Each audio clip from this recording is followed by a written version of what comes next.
नमस्कार दोस्तों, हमारे YouTube चैनल पर आपका स्वागत है।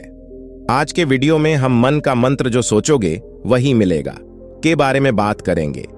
तो ये वीडियो आपके जीवन में एक महत्वपूर्ण सीख देगी, इसलिए इसे ध्यान से देखें और हमारे चैनल को सब्सक्राइब कर लें। लोग बोलते हैं कि संसार में मन सबसे ज्यादा शक्तिशाली चीज होता है। अगर किसी चीज को तुम पूरे सिद्ध से चाह लो तो तुम उसे हासिल कर सकते हो। ये मैं नहीं कहता, यह सभी महान लोगों का कहना है। लेकिन अगर यह सच है, यह सत्य है, तो हम जो अपने मन से चाहते हैं वह हमें मिलता क्यों नहीं है? दोस्तों, कोई भी व्यक्ति अपने मन में तो दुख नहीं चाहेगा, लेकिन वो रहता तो दुखी है। हर आदमी अपने मन से तो सक्सेस होना चाहता है, ज्यादा पैसा कमाना चाहता है, लेकिन फिर भी वह सक्सेस नहीं होता। भला ऐसा संसार में कौन आदमी होगा जो अपने विचार में यह चाहेगा कि मैं असफल रहूं या मैं पैसा ना कमाऊं? सोचने की बात है। तो इसमें दो बातें निकलकर सामने आती है। या तो वह महान लोग गलत थे जिन्होंने यह बात बोली कि मन से चाहे हुई चीज मिल जाती है, या फिर हम गलत हैं। आज की वीडियो में मैं जो बताने वाला हूं उसमें आपको एक ऐसा मंत्र मिलेगा। उसे अध्ययन करने के बाद आपको एक ऐसा मंत्र का पता चलेगा जिससे आप यह समझ पाएंगे कि अपने मन से कोई भी चीज कैसे हासिल की जाती है। सोच में किसी भी बात का बीज कैसे बोया जाता है, ये इस कहानी से आपको अच्छी तरह से समझ में आ जाएगा। इस वीडियो को पूरा लास्ट तक देखना, तो ही आप अच्छे से इस कहानी का पूरा समझ पाएंगे। तो चलिए कहानी शुरू करता हूं और समझते हैं कि मन का मंत्र। एक समय की बात है, एक गांव में एक लड़का रहता था जिसका नाम आर्शी था। आर्शी के जीवन में सिर्फ दुख ही दुख थे। वह जो भी काम करता उसका वह काम पूरा ही नहीं होता। घर में आता तो घर में झगड़ा झंझट बना रहता। किसी से कोई सहायता मांगता तो कोई उसकी सहायता नहीं करता। ऐसा लगता था कि चारों तरफ से उसके ऊपर दुख का चट्टान टूट पड़ा है। उसे समझ नहीं आ रहा था कि मैं इन मुसीबतों से कैसे छुटकारा पाऊं। वह दिन रात यही सोचता रहता था कि अपने मुसीबतों से छुटकारा कैसे पाना है। इसी कारण से वह रात में सो भी नहीं पाता था। उसकी आंखों के नीचे बड़े बड़े काले घेरे बन गए थे, जो इस बात का पहचान थे कि वह लड़का कितना मुसीबत में है और कितना चिंतित है। कभी कभी तो उसके मन में आत्महत्या करने के भी विचार आते थे, लेकिन अपने परिवार की चिंता करके वह यह कदम नहीं उठा पाता। वह इतना दुखी हो गया कि उसने फैसला किया कि वह इन मुसीबतों से छुटकारा पाकर ही रहेगा। इसके लिए चाहे उसे कितनी ही मेहनत करनी पड़े, कुछ भी करना पड़े, चाहे चट्टानों से लड़ना पड़े, लेकिन इन मुसीबतों से छुटकारा हासिल करके रहेगा। ऐसे ही एक दिन उसने अपने दोस्त से पूछा कि मैं अपने जिंदगी को कैसे ठीक करे। उसके दोस्त ने उसे बताया कि तुम किसी बौद्ध महात्मा के पास जाओ।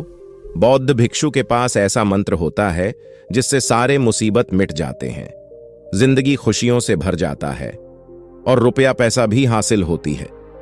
तुम किसी ऐसे महात्मा को ढूंढ लो, बस तुम्हारा काम बन जाएगा। उस लड़का के मन में यह बात पूरी तरह से बैठ गई कि कोई महात्मा ही मेरा दुख दूर कर सकता है, और इसीलिए उसे किसी भी बौद्ध महात्मा के बारे में पता चलता तो वह उस महात्मा के पास पहुंच जाता। उस महात्मा को अपनी मुसीबतें बताता और उससे उसका निवारण पूछता और कहता कि महात्मा, मैं कुछ भी करने के लिए तैयार हूं, लेकिन मेरी इन मुसीबतों से मुझे निवारण करा दीजिए। आप जो कहेंगे मैं वह करूंगा, लेकिन मेरे जिंदगी को सही कर दीजिए।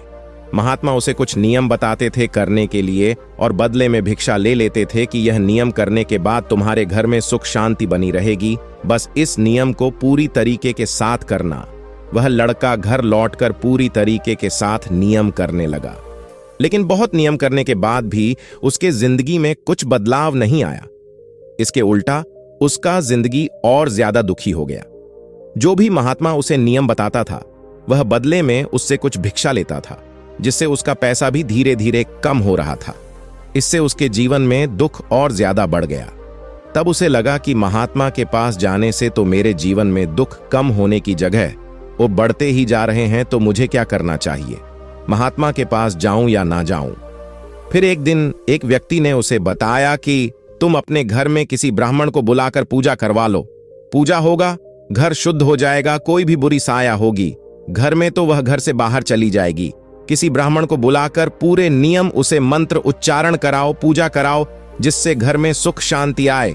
उस लड़का के मन में यह बात बैठ गई और उसने एक ब्राह्मण को अपने घर पर बुलाकर पूजा करवा दिया। पूजा अच्छी तरह से खत्म हुआ।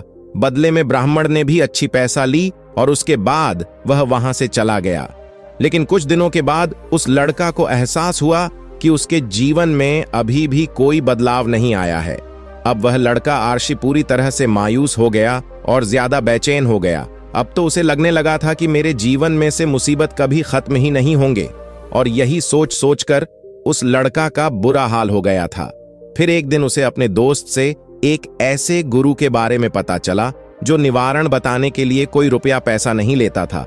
उस लड़का को लगा कि यह गुरु महात्मा दूसरे महात्माओं की तरह नहीं हो सकता, क्योंकि यह तो पैसा लेता ही नहीं, और अगर पैसा भिक्षा नहीं लेता तो यह सच में कोई चमत्कारी महात्मा होगा। और यही सोचकर वह उस भिक्षु के पास पहुंच जाता है। जब वह लड़का वहां पर पहुंचता है तो वह महात्मा आराधना में बैठे हुए थे। यह देखकर वह लड़का वहीं पर चुपचाप बैठकर ध्यान से बाहर आने का उनका इंतजार करने लगा। कुछ समय बाद महात्मा ने आंखें खोली तो सामने एक लाचार और दुखी लड़का को बैठे देखा। उसकी आंखों के नीचे काले घेरे देखकर ही समझ गया कि यह लड़का अपने जीवन से कितना तंग हो चुका है। उसे हौसला देते हुए महात्मा ने पूछा कि बालक, क्या चाहते हो? गुरु के पास क्या लेने आए हो? उस लड़का ने कहा कि बौद्ध महात्मा, मैं अपने जीवन से बहुत तंग आ चुका हूं। मैंने इन परेशानियों को दूर करने के लिए बहुत सारे कोशिश अपनाए, हर वो नियम करके देखें जो किसी गुरु ने मुझे बताई, हर वो काम किया जो कोई भी व्यक्ति ने मुझसे करने को कहा, लेकिन मेरे जिंदगी में मुसीबतों में कोई निवारण नहीं हुई महात्मा। इसके उल्टा मेरे जीवन में दुखों में इजाफा हो गई है। मुझे समझ में नहीं आ रहा है कि मैं क्या करूं। मुझे लगता है कि मैं आत्महत्या कर लूं, लेकिन मैं अपने परिवार की सोच कर मैं यह कदम नहीं उठाता हूं। मैंने आपके बारे में बहुत सुना है महात्मा, और मैं बहुत आशा के साथ आपके पास आया हूं। कृपया करके मुझे कोई ऐसा रास्ता बताएं जिससे मुझे अपने मुसीबतों से छुटकारा मिल जाए। मैं अपने मुसीबतों से छुटकारा पाने के लिए कुछ भी करने को तैयार हूं। आप मुझे कोई भी निवारण बताएं, चाहे वह रास्ता कितना ही कठिन क्यों ना हो, मैं उसको पार करके रहूंगा। महात्मा ने एहसास किया कि लड़का तो सच में बहुत मुसीबतों में है। महात्मा ने उसकी बात सुनकर कहा कि बालक, दुखों को दूर करने के लिए मंत्र ऐसे ही नहीं मिलते हैं। मंत्र पाने के लिए कुछ करना पड़ता है। तुम कुछ कर सकते हो? यह सुनकर पहले तो उस लड़का ने सोचा कि यह महात्मा भी मुझसे रुपया पैसा मांगेंगे, लेकिन और कोई रास्ता ना पाकर उस लड़का ने कहा, महात्मा, आपको जितना भी रुपया पैसा चाहिए मैं देने के लिए तैयार हूं, लेकिन आपका मंत्र सच्चा होना चाहिए, वह पूरा होना चाहिए, उसका लाभ मुझे मिलना चाहिए। उसके बाद मैं आपको जो भी पैसा लेना चाहते हो मैं आपको दे दूंगा। महात्मा ने कहा, रुपया पैसा तो बहुत छोटी चीज है, मुझे वह नहीं चाहिए। इस पर वो लड़का आर्शी सोच विचार करके बोला, तो महात्मा, मैं अंगारों पर भी चलने के लिए तैयार हूं, आप मुझे बस रास्ता दीजिए। महात्मा ने कहा कि अंगारों पर चलने वाली छोटी चीज में तुमसे नहीं कराने वाला हूं। मैं जो तुमसे कराने वाला हूं वह बहुत जटिल मंत्र है, उसे पूरा कर पाओगे। उसने कहा, महात्मा, आप मुझे बताइए तो सही, मुझे करना क्या होगा? मैं कुछ भी करने के लिए तैयार हूं। इस पर महात्मा ने उससे कहा कि यहां से जब तुम अपने घर जाओ तो रास्ते में अपने दिमाग में यह सोचते जाना कि मैं सुखी हूं, मैं सुखी हूं। बार बार अपने दिमाग में यही दोहराना, और याद रहे जुबान पर यह नहीं आना चाहिए, यह सिर्फ दिमाग में महसूस करना है। यह सुनकर वो लड़का बोला, महात्मा, बस इतनी सी बात, यह तो मैं तुरंत कर लूंगा, लेकिन इससे होगा क्या? महात्मा बोले कि इस नियम को करके तो देखो, वैसे भी तुमने इतने गुरुओं के मंत्र किए हैं, तो इस मंत्र को भी करके देख लो। उस लड़का ने सोचा कि महात्मा कुछ रुपया पैसा तो ले नहीं रहे हैं और छोटा सा काम है, इसे तो मैं कर ही लूंगा। वो बोला, ठीक है महात्मा, मैं यह काम जरूर करूंगा। और वो लड़का यह कहकर वहां से चलने लगा। लेकिन जैसे ही वह चलने लगा, पीछे से महात्मा ने बोला कि बालक, एक बात याद रखना, जब तुम यह मंत्र अपने दिमाग में दोहराना तो तुम्हारे दिमाग में चिड़िया के विचार नहीं आने चाहिए, चिड़िया का ख्याल भी नहीं आना चाहिए, तो ही यह मंत्र कारगर होगा। लड़का बोला, मुझे तो आज तक चिड़िया का कोई विचार नहीं आया, तो अब क्यों आएगा? आप चिंता मत करिए महात्मा, मैं बस दिमाग में यही दोहराऊंगा कि मैं सुखी हूं, मैं सुखी हूं, इसके अलावा चिड़िया का कोई भी विचार मेरे मन में नहीं आएगा। यह कहकर वह लड़का वहां से चल देता है। वह अपने मन में, मैं सुखी हूं, मैं सुख ही हूं, यह दोहराता हुआ थोड़ी दूर ही चला था कि उसके मन में अचानक चिड़िया का ख्याल आ गया। चिड़िया का ख्याल एक बार आया और चला भी गया, लेकिन उस लड़का ने सोचा, आज तक तो मुझे चिड़िया का कोई भी ख्याल नहीं आया, ये आज चिड़िया का ख्याल क्यों आ गया। और ऐसे करके उसने उस चिड़िया के विचार को पकड़ लिया और यह भूल गया कि मुझे क्या मंत्र दोहराना है, और वह चिड़िया के बारे में सोचने लगा। जब थोड़ी देर बाद फिर से उसे होश आया तो वह फिर से अपना वही मंत्र दोहराने लगा जो महात्मा ने उसे बताया था, मैं सुखी हूं, मैं सुखी हूं। लेकिन अचानक से उसे एक चिड़िया दिखाई दिया और यह देखकर फिर से उसके मन में चिड़िया का ख्याल उठ गया, और यह देखकर वह इस विचार को बाहर फेंकना चाहता था, और वह चाहता था कि मेरे अंदर किसी तरह से चिड़िया का विचार ना आए, लेकिन उसे तो सामने चिड़िया ही दिखाई दिया। ऐसे ही कोशिश करते करते घर पर पहुंचा, और घर पर पहुंचने के बाद अपनी पत्नी को कहा कि हे चिड़िया, मुझे खाने में चिड़िया परोस दो।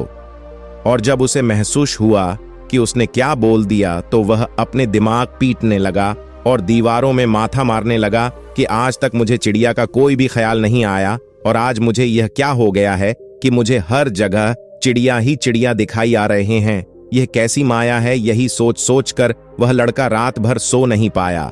रात भर करवटें बदलते रहा और सुबह उठकर सीधे उसी महात्मा के पास पहुंच गया और उसके चरणों में गिरकर कहा कि महात्मा, पता नहीं क्या घटना हो रहा है, आज तक मुझे चिड़िया का कोई सोच नहीं आया, लेकिन कल से जब से आपने मुझसे कहा कि चिड़िया का ख्याल नहीं आना चाहिए, तब से मुझे हर जगह चिड़िया ही चिड़िया नजर आ रहे हैं। उस लड़का ने कहा कि बौद्ध, मुझे तो आपके पीछे पेड़ पर बैठा चिड़िया दाने खाते हुए दिखाई दे रहा है, ये हो क्या रहा है? बौद्ध। यह सुनकर बौद्ध महात्मा हंसने लगे। हाँ, बालक दिमाग का जाल एक ऐसा जाल है जिसे समझ पाना इतना आसान नहीं है। चिड़िया तो तुम्हारे रास्ते में पहले भी आते थे। जब तुम मेरे पास आए थे तो इन्हीं पेड़ों पर यह चिड़िया घूम रहे थे, लेकिन तब तुम्हारे ध्यान में यह चिड़िया नहीं था, तब तुम्हारे ध्यान में सिर्फ दुख थे। इसके बाद महात्मा ने उसे बताया कि बालक, हम जिस चीज से भी दूर भागना चाहते हैं वही चीज हमारे मन में बहुत गहरे में प्रवेश हो जाती है। इस पर उस लड़का आरष्य ने पूछा कि महात्मा, लेकिन यह मंत्र हमारे अंतर्मन में प्रवेश कैसे होगा?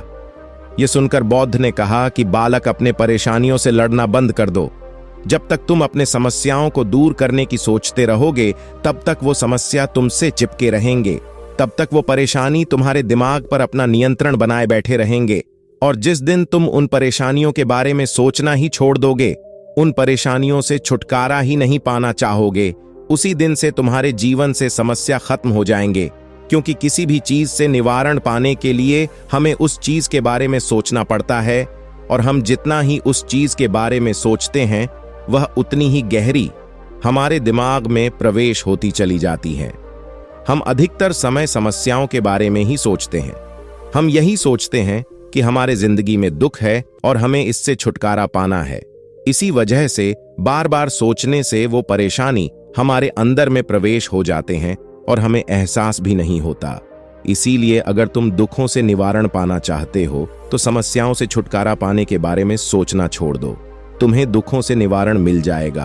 अक्सर इंसान धूम्रपान छोड़ना चाहता है, शराब छोड़ना चाहता है, सुबह अपने आप से यह वादा करता है कि मैं कोई भी गलत काम नहीं करूंगा, लेकिन शाम को जब लौटता है तो नशे में लोटपोट होकर लौटता है। ऐसा क्यों होता है? जो हम विचार कर रहे हैं वह पूरा कर ही नहीं पा रहे हैं। सही में हम उस चीज को बहुत ज्यादा समय दे रहे हैं, उस चीज को बहुत ज्यादा विशेषताएं दे रहे हैं। जब भी हम उस चीज को छोड़ने के बारे में सोचते हैं तो हम उसकी इंपॉर्टेंस यानी कि विशेषता और ज्यादा बढ़ा देते हैं। हमारा दिमाग उस चीज के बारे में जितना ज्यादा सोचेगा, गंदा या नशा छोड़ने के बारे में जितना ज्यादा सोचेगा, हमारा दिमाग उतना ही उस चीज के पीछे ज्यादा भागेगा। हमें उस चीज से लड़ना नहीं है, बल्कि बिना विचार किए पार कर जाना है। और अगर हम इस मंत्र को जान लेते हैं तो हम अपने जिंदगी में जो भी हासिल करना चाहते हैं उसे अपने अंदर में डाल सकते हैं, और एक बार वो लक्ष्य हमारे दिमाग में बैठ जाता है तो फिर सफलता पाने में कोई परेशानी नहीं आती, कोई समस्या नहीं आती। तो दोस्तों, कैसी लगी आपको ये वीडियो, ये कहानी कैसी लगी, हमें कमेंट करके बताएं और चैनल को सब्सक्राइब जरूर कर लें। नमो बुद्धाय।